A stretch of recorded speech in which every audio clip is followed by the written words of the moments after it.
Vítam vás pri sledovaní arabskej televízie Mumahu Kalaši. Dnes si ukážeme, ako správne zabaliť hlavu do deky.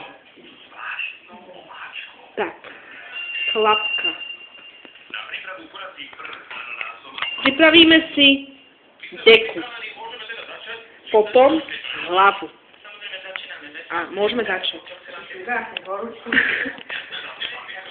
Položíme si kameru na koleno. A kamera nám padla. Hop. Potom hlavu, teda deku nasadíme takto na hlavu, aby nám začala vyčínať z druhej strany. A jeden koniec, najlepšie hlavy, aby to pôsobilo efektne, prelandíme cez ústa a nos, aby boli zakryté. Inak tak sme efektívni a praví Arabi. Môžeme sa aj usmievať. Môžeme robiť grimasy. Môžeme sa mračiť. Môžeme byť neutrálni. Nikto to nevidí. Nikto nevidí, ako máte práve náladu, aký máte výraz tváre, lebo ste čo? Zabambušení v deke a o to ide Arabom.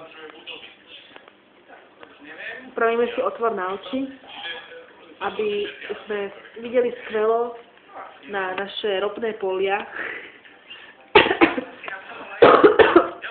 Poriadne si odkašleme, aby sme zase vybrali všetko ten piesok. A ideme na ťavu, na púštnu cestu. To si ukážeme v budúcom dieli. Dovidenia.